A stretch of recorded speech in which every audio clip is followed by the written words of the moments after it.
Chris, welcome to the Democratizing SEO podcast. How are you doing today? I'm good, thank you. Thank you for having me. Oh, thank you. Thank you so much for your time. I came across you on LinkedIn as someone who was an SEO and is now responsible for multiple channels. So I'm curious to know where you stand, as far as SEO is concerned, especially considering it against or not against, but alongside the other channels. So I think this will be a very interesting topic to discuss. Now, Chris, as I like to do with all my SEO guests, I like to ask them how they became an SEO in the first place. So with that said, how did you become an SEO professional? Uh, it seems to be quite common with a lot of SEOs, I think, but completely by accident. Um, so I went to university and I did English there, and there's no kind of clear path from doing that, obviously, into a job. And so I left uni without any real idea of what it was I wanted to do. All I could really tell you at the time was that I was keen to kind of quit the bar job I was doing and to kind of do something where I had the ability to kind of learn something and build a career. Um, so I guess I didn't know where I wanted to get to, but I was keen to kind of start the journey to get there. Really, um, kind of coupled with that, when I left uni, it was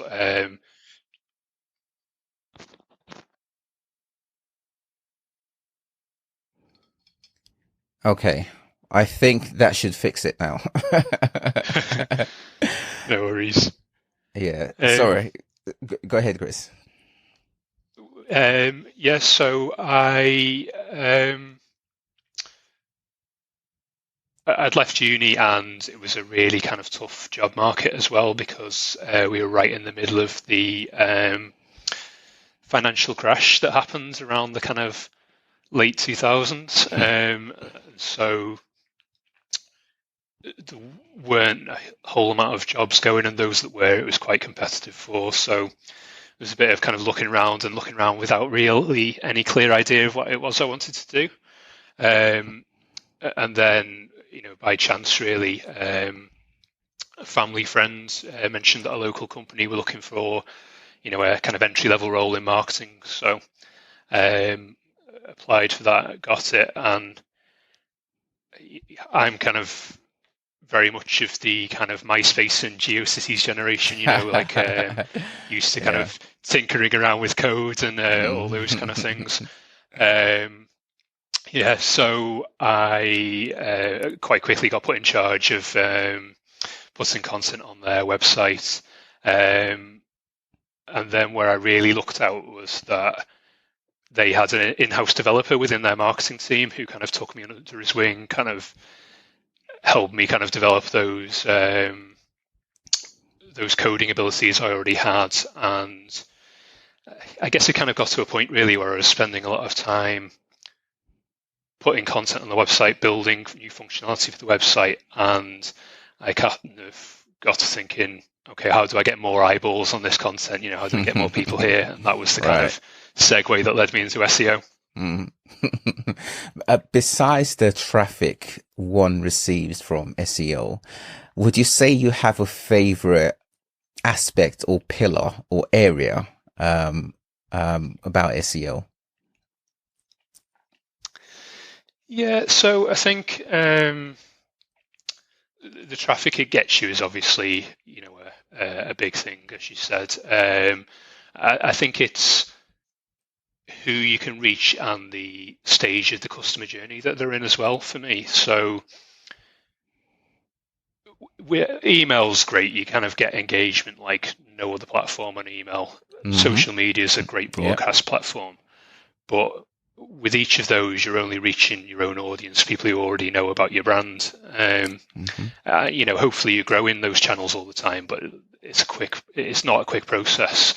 Um, Whereas with SEO, you can kind of reach anybody really, and then with your kind of email list, with your social media subscribers, I think quite often you've got to be quite lucky to get people to, hit them with the right messaging at the exact right time. So when they're ready to kind of, purchase your product or service, or when they're ready to read your kind of informational content. Whereas the kind of nature of SEO means that the way search works, you're hitting them at the exact moment they've got the need for your kind of content. So I don't think any other organic channel really offers you that. No, it's a unique channel, if I do say so myself. Although we're slightly biased. Now, maybe just a little. Just a little. You're now head of digital, responsible for multiple channels. Has your view of SEO changed since you became head of digital? I wouldn't say it's changed. It's obviously one of a series of channels that I look after now. So, I don't always get to dedicate the amount of time that I'd like to, but I think for those reasons, really, we've just discussed it. I'd still class it as my favorite channel. Absolutely, you see the amount of effort you put into these channels. If SEO is a missing piece, then you kind of notice that a lot more than you do on any of the other kind of platforms. So for instance, trying to articulate what I'm saying, if you take any piece of content that's not SEO optimized, you stick it into your analytics platform of choice, and over 90% of the time what you see is the same kind of pattern, which is you see an initial spike in views where your piece of content sat at the top of your blog, so you get those almost serendipitous views from casual visitors to your website. You promote it via social media, you promote it via email marketing, views shoot up, and all's well in the world. But more often than not, what you then see is the piece kind of falls away to either either nothing or near as makes no difference. Whereas if you've SEO optimized a piece of content, then it doesn't quite fall away to nothing, but it still kind of falls down. But then you kind of building up that piece of content over time and getting so much more views than that initial spike that you got. So you don't get that from the other channels. You get far more of a return for me from the time spent on SEO than you do from those other platforms. If you prioritize channels or have them in a priority list, where would SEO fall within that list?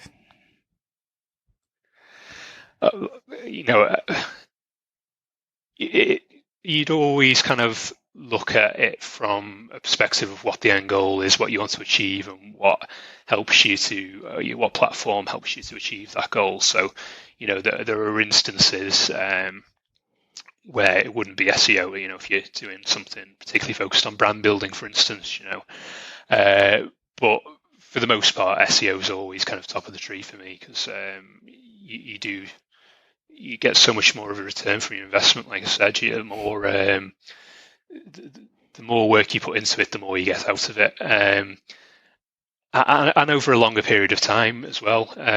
With social, with email, it's you can only really do those once, or certainly infrequently, without losing a lot of your subscribed audience, really. Whereas SEO, it just kind of keeps compounding over time. Certainly as long as you're following SEO best practices. So, if you're kind of building links into your content, you're including your internal links, you keep revisiting it, strengthening it, republishing it. It just does a lot more for you over a longer period of time, I think. When it comes to budget allocation, as an SEO, you must give SEO all the budget, right? You certainly try to do that. I think the challenge that comes in with SEO and budget is that a lot of organizations work over 12-month financial years, in terms of budgeting. And SEO is not one that, not always a platform where you can see that return that quickly. If you're doing it well, then you do start to see some returns, but those kind of real changes that affect the bottom line take a bit more time. So it can be a bit tricky sometimes, I find, to report on it and prove the case for more budget over that kind of financial year period. But yeah, for me, I always try and get enough budget into SEO. It's the other channels, I think, really are quite cheap. You certainly from an organic perspective, but SEO is the one where it takes a bit more investment, but that can really kind of be the channel that does add some serious numbers to the bottom line. So yeah, absolutely. Do you have a different view now on why SEOs struggle to be given a budget, or a big budget, an adequate budget, should we say? Yeah, it's a tough one. I think the issue I've just mentioned about reporting periods doesn't help. So I think that can be part of it. I think just around patience generally, really, it costs a lot more to invest in PPC, and it's not something that kind of compounds for you, but that you start a PPC campaign and the leads are going to start rolling in from week one. Whereas, you start an SEO campaign and it's a lot harder to put a timeline on when you're going to see the results from that. Mm-hmm. So I think that plays a part. And it can just be even around things like having the resource to deal with the work you get from it because of the time period over which it works. If you can't really recruit for that, you can't recruit solely for dealing with the work that's brought in with SEO because of those time periods. So you're not really sure when it's going to kick in. So it's a risk, essentially. You've got to invest in bringing people in to fill that work with no guarantee of when that work's going to start kind of kicking in for them. Mm-hmm. I think that's a pretty big one often. When it comes to, you mentioned resource allocation. When it comes to acquiring resource, SEOs usually struggle. How do you manage the interdepartmental relationship or resource allocation that SEOs have? Yeah, I think it's a challenge that all SEOs have, isn't it? I'm fortunate from one perspective in that our development allocation is via an agency that I control. So the time allocated to the development agency all goes on what I think has priority, really. So I know often a lot of developers, a lot of SEOs struggle with in-house developers, allocating their time, getting them to take time away from other development priorities to implement SEO work, but that's not really been a problem for us. I think where it sometimes does become a resource issue for us is around getting content produced. So, I work for a law firm at the moment, and so that's obviously really specialised, and there's loads of different specialisms within that. And you're always going to want an expert to write on it, but particularly in the age of WEAT, so that becomes really crucial that you have that expertise. And so trying to take people away from work that they can charge somebody for to produce that content for SEO is sometimes a challenge. But I think it's just about using the data you've got to demonstrate to them why it's a good use of their time. So when you do persuade people to kind of follow that process and you've got a success story, that really helps to be able to show that data of, okay, somebody spent a couple of hours on this piece of content, but this is what we've got over it. So, we've got traffic coming into the website from it. We've converted, X percentage of that traffic into leads. And then ideally we can then show further down the line, well, actually those leads, we've managed to convert X percentage of those, and that's turned into this amount of revenue. So when you can start to show that kind of cradle to grave data that supports why you're asking somebody to do it, then I think that makes it easier, really. Yeah, I imagine, as with all SEOs, most likely experience, once you have things rolling, once you have some data, it gets easier, right? It's never easy, but it gets easier to get buy-in, to win people over. But those first, yeah, absolutely, it does. Those first few times, or the very first time, must be a hell of a mountain to climb. What is the sort of response you get when people are asked to support in these things, which they may view as, frankly, not their job at all? I've had someone say to me, what the hell does this have to do with me?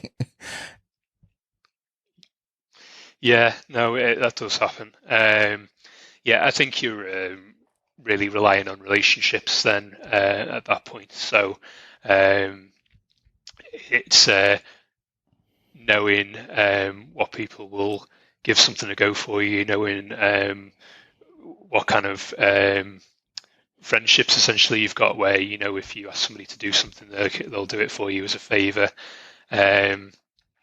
Knowing those people who are, I think, quite often making their way up the kind of organizational tree and a bit more hungry to kind of prove themselves, to try something new that might kind of work out for them, and then kind of may well have like positive consequences for their career further down the line. So yeah, it's about leveraging those relationships, really. It can be quite tricky at first, as you say, when you've not got that kind of data to back you up.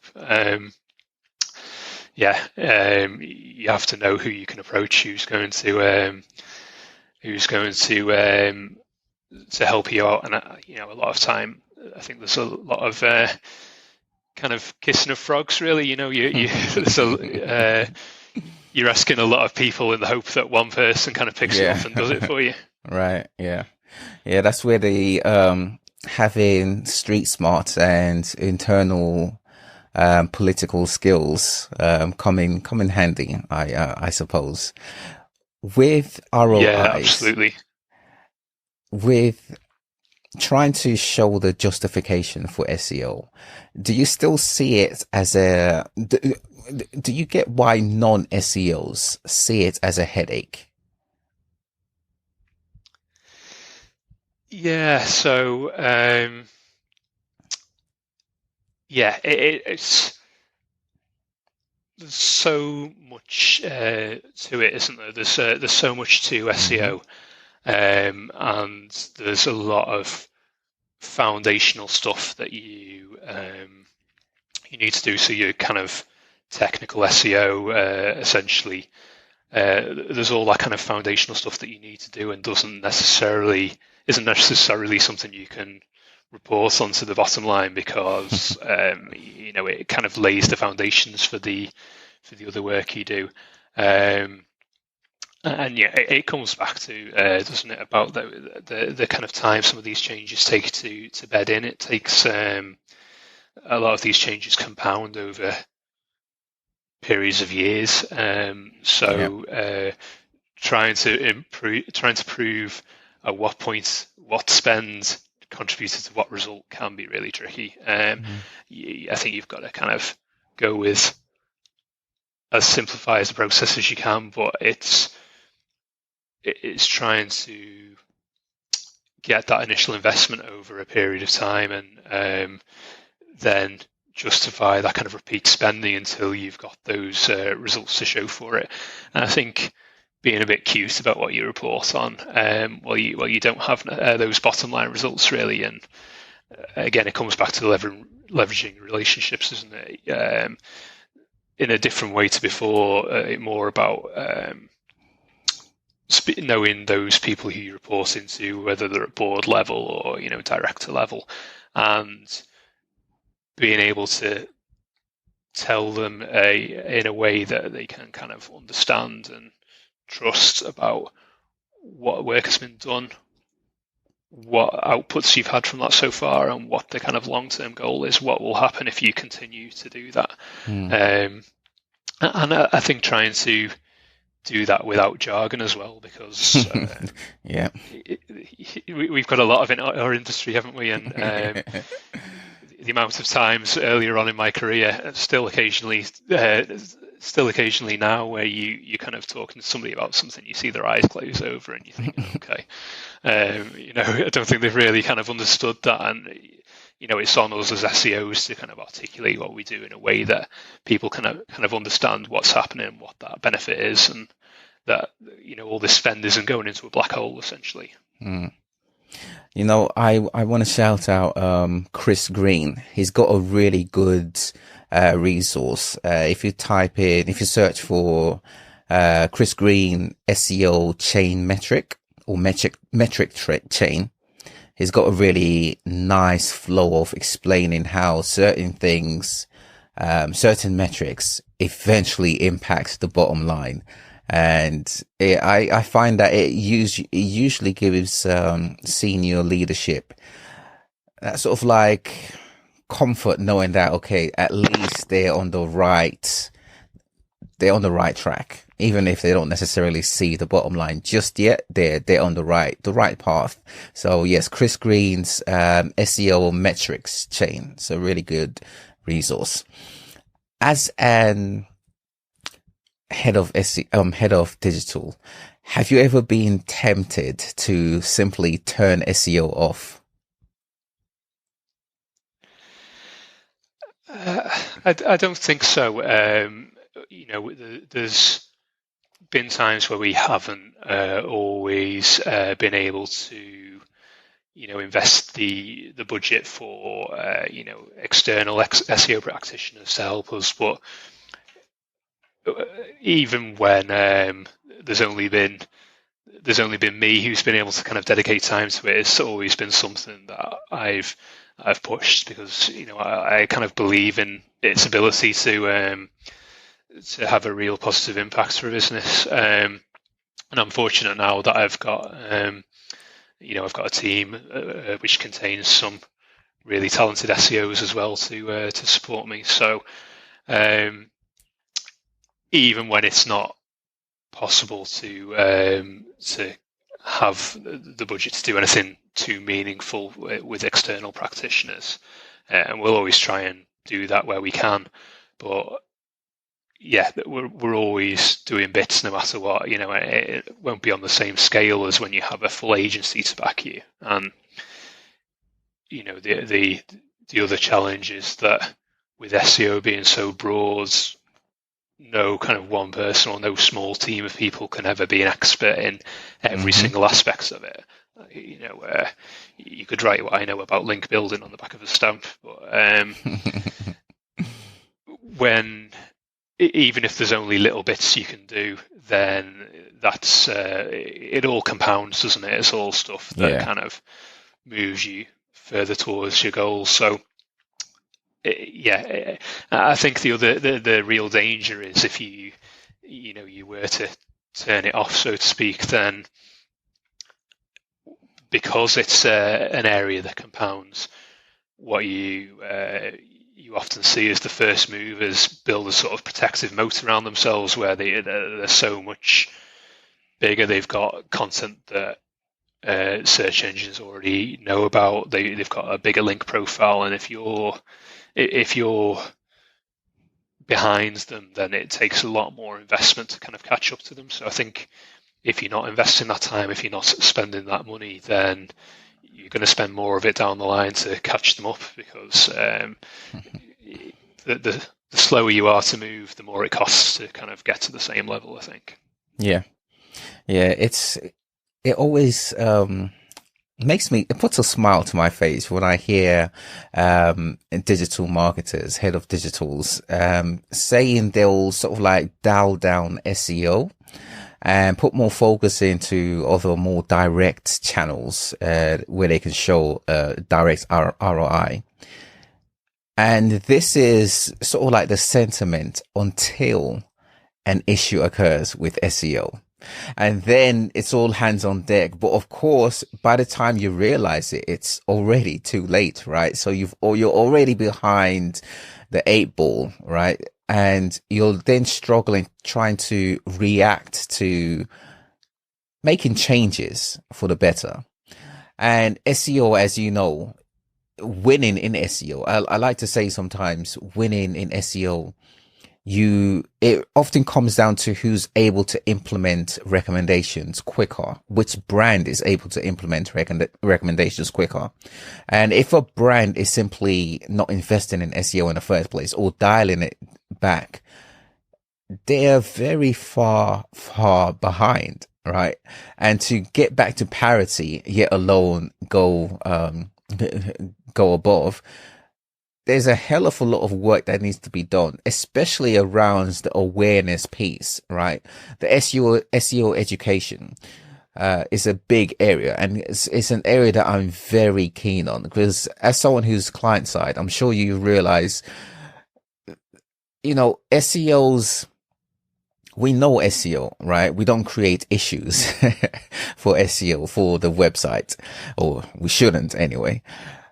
Non-SEOs, on the other hand, inadvertently may do something that impacts the website on or for the website, and it creates an issue which SEOs then have to react to after the fact.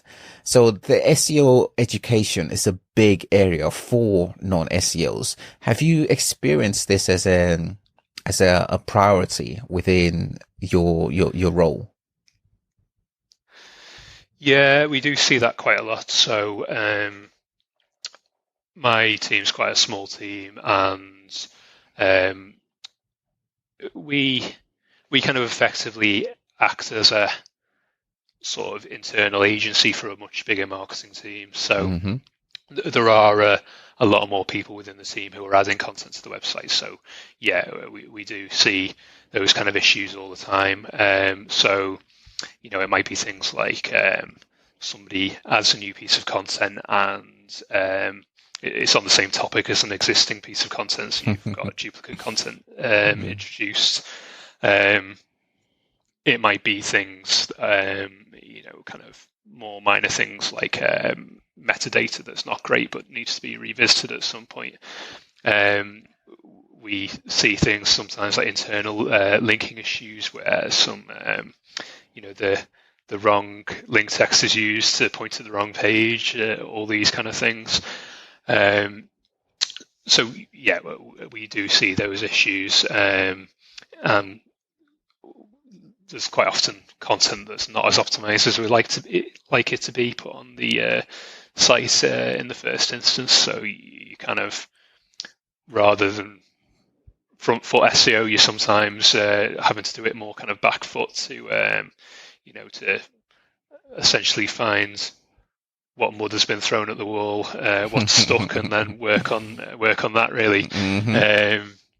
So yeah, we do see that a lot. But as you've kind of hinted at, it's about an education piece for those who are adding content to the website. So we kind of quite regularly will hold kind of little informal training sessions where we'll teach them what we'll kind of go over best practices, and we'll explain why we're asking people to do that, so they know it's not somebody's kind of preference, rather than without a kind of tangible reason to do it.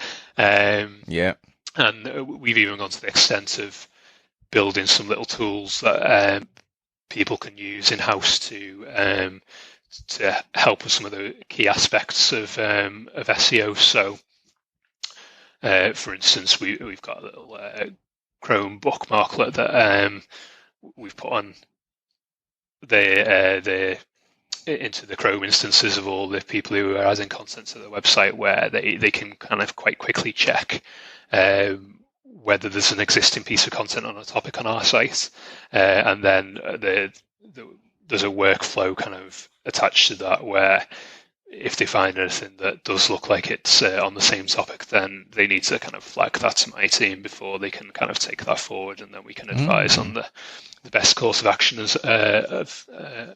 best course of action for them to take, really. So, it's about kind of finding those little ways that you can help those people, really, and trying to work as collaboratively as possible. I've been met with a pushback from non-SEOs, and I'm curious to hear what you have to say around this. The more quote unquote SEO work that we non-SEOs do, the more there isn't a need for an SEO person, an SEO specialist.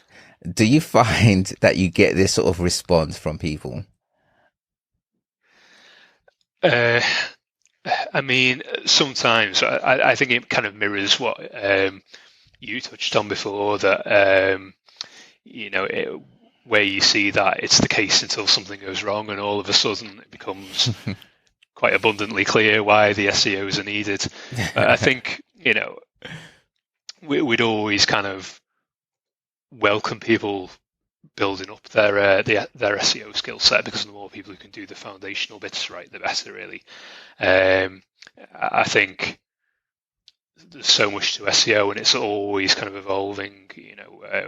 The tasks that you do as an SEO evolve. As search engines change how they work, as new developments like generative AI come in. What we do as SEOs changes to kind of keep pace with that. And it doesn't matter if somebody's kind of doing foundational bits of SEO when they're kind of adding content to your website. If they are, that's fantastic. The more the merrier. There's always more SEO to be done. It's you never get to a point where you've kind of completed SEO job done. There's always that kind of next hill to climb, really. Yeah, SEOs forever. Yeah, absolutely. With generative AI, are you keeping up to date on it? What are your views on it? So, yeah, we're kind of monitoring their capabilities, really, I'd say, at this stage. So in terms of generative AI as a drafting tool, I think there's kind of real promise there, so to be able to quite quickly kind of put together content briefs and those sorts of things. Where it kind of concerns me for the future a little bit more is in terms of people using these tools to just kind of put out content with very little editing, and there are people that are and will, and that's, if you're doing that, you're kind of setting yourself up for a big fall. If it's not now, then at some point in the future, when search engines get sophisticated enough to kind of to catch up with that and to penalise it. We've seen that with all kind of grey hat SEO tactics that come along. If it's something that goes against the kind of general terms of service, if it's something that has the potential to provide experience for search engine users that isn't as great as it could be, then you will get penalised at some point for it. So, I think it's something that's got the potential to be pretty transformative for us as SEOs in terms of kind of streamlining workflows. Things like writing meta descriptions for you at scale. That's the kind of thing. No SEO likes doing that. I'd argue a lot of the time it's not a great use of an SEO's time to do that, because there are so many more things that you can be working on. But generative AI can change the game on those kind of things. It's just, as always, there's going to be people who kind of use it for the wrong things as a shortcut, and that's something I think there's going to be a bit of pain for us all in the industry at some point, as the search engines kind of start to crack down on that a bit. Yeah, AI in general is very fascinating to me, because it's changing, well, not just search, but the entire world, right? And I think search, we're about to see the biggest change, revolutionary type of change. It's not just evolving anymore. It's just completely going to be revolutionized with AI introduced to it. In terms of all the changes that are happening on search, Google specifically,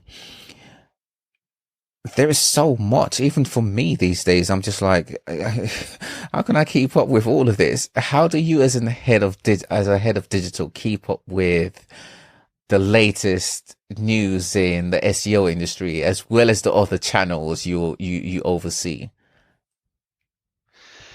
Yeah, I think it's just trying to keep up with the news as best as you can, really. There is a lot, isn't there, like you say? So I'm a big podcast listener, yeah, you'll be pleased to hear. So yeah, the dog walk of an evening, I've usually got an SEO podcast on.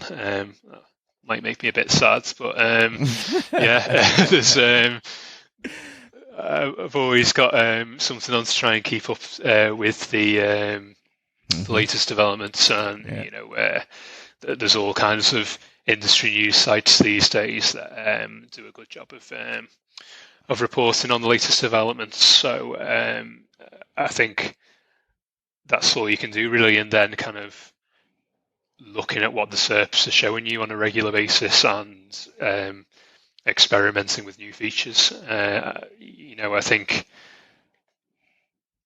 a big part of SEO is that kind of experimentation, isn't it? Trying to trying out new things, seeing how they perform for you. The beauty of all kind of digital channels, really, over a lot of the more traditional marketing channels, is they're so much more measurable. So you can quite easily see, if you're kind of measuring it well, you can see, you can kind of follow that scientific methodology.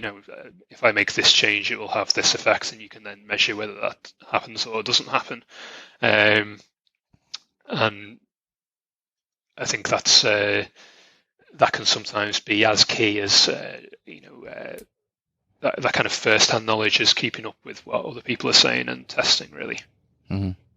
Do you reckon search users have an expectation that content these days must be written by a human rather than an AI-generated piece?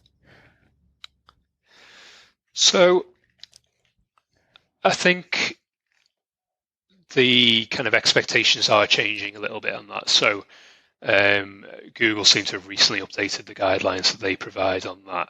And they're trying to flog their own tool to news sites in the US, their own generative AI tool. So, it'd be quite hypocritical of them to take that approach. But I think there's levels to it, isn't there? I think to churn out a first draft, I think AI is perfectly fine. It's around the kind of supervision that's given to that, particularly if you're working in a kind of YMYL area, you've got to prove that kind of expertise, authority, and trust to kind of show that the kind of content you're putting out is trustworthy, is a good source. So yeah, I think there's an expectation now, or there's an understanding that you might use generative AI to get you going to start off the process of drafting content, but I'd be very wary about doing that without a real kind of heavy editing process led by a kind of real topic area expert. I think the other drawback potentially there you get as well is, if you're doing SEO well, you're not just copying what others are doing. You're not producing content that's on the same level as other people. You're going into a topic and you're kind of trying to blow them out of the water with something well over and above what they've produced. And by its very nature, how it works, you're going to struggle to do that with generative AI. It's got this kind of corpus of knowledge, and if you're not going to add in more to it by using it, you're effectively just using a more sophisticated version of tapping the middle kind of autocomplete button on a text, really, when you're using it. So, I think you kind of set yourself up for failure that way. I'm at I have two minds around AI generated content, because on one hand, I think using it as a base and almost using it as the basic standards, usefulness of content for users is fine. And the goal, as you hinted at, is to improve upon that base, right? So you shouldn't create, or at least you shouldn't publish anything that's worse than AI level. On the other hand, what if AI gets to a point where it's creating better content than a human created person? I say that this because it's not just search that it's affected. I mean, Hollywood are on strike now, right? With writers and actors, and AI is a core part of that, battle that they're going through, and all industries are being affected by AI. Are we going to see a reality where AI created work is now what users expect and almost, dare I say, prefer? Yeah, I hope not, because that sounds like quite a dystopian future, doesn't it? I think as people, we like to deal with people, don't we? We like to kind of put a face to the kind of advice we're being given.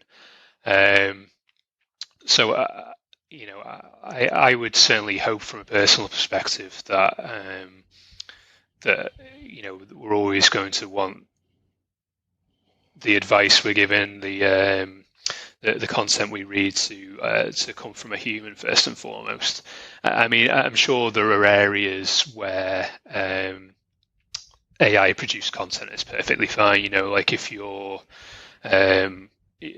using AI to write up a blow-by-blow account of a sports game, for instance, perfectly fine. It doesn't need to be any more kind of sophisticated than that. But going back to your money, your life topics, that's where it becomes really important. I think that you've got that kind of expert, somebody who's a proven expert, making sure that kind of advice is accurate. Taking that advice isn't going to kind of cause any harm, really. Those areas, so medicine, financial services, law, they're all areas where if you take the wrong advice, you can really mess up your life, can't you? So I think it's really incumbent on those of us who work in those areas in particular to make sure that kind of advice is human-led. Yeah, and I'm thoroughly relying on Google to ensure that they have, if you like, the best vetting for those areas, because they are essential or critical areas for to have correct. Now, as someone who works with senior business leadership, What is the one thing you wish every business knew about SEO? Oh, wow. I think one of the key things for me is around that kind of first mover advantage. So a lot of the time, and this isn't just about SEO, it's the nature of the kind of senior people who make up boards and everything. You know, that they take their time to make sure they make the correct decision. But I think a lot of the time, the kind of first mover advantage in SEO is really kind of underestimated. If you're somebody who kind of gets there first, then you can have a real competitive advantage. It's so much harder for somebody starting from scratch to catch you up if you've been doing SEO well. And so I think it would be that really, that you've got to kind of like really start investing in SEO before it's necessary, before it's something that kind of has the, before it's something that's causing you, you know, to lose revenue really. And if I can kind of have another one, I think that I would, related to that, I'd want them to kind of better understand that it's one of these channels that can really help you to grow your business, because, you know, it goes back to what we were saying before. If you're using a lot of the subscriber-based or follower-based marketing channels like email and social media, you're reaching the same people, whereas SEOs, there's only so much work you can get from those same people, whereas SEO can like really kind of expand your reach to kind of new people and depending on what you do, new markets. So yeah, that'd be the key things, I think. Well said. Well said. Completely agree as well. Chris, thank you so much for your time today. Is there anything you would like to shout out or rave about? Wow. Yeah, I don't think anything personal. If you're somebody who needs any form of legal advice, so then check us out at Weightmans. We do pretty much every type of law you can think of, really, apart from criminal law. So yeah, particularly if you have a business or you need kind of personal legal advice, yeah, we do pretty much everything you can think of, and particularly specialise in helping out high net worth individuals. So if that sounds like you, then get in contact and see if we can help you out. Awesome. I'll be sure to have the link in the description. Chris, thank you so much for your time today. Have a brilliant day. We'll catch up again another time.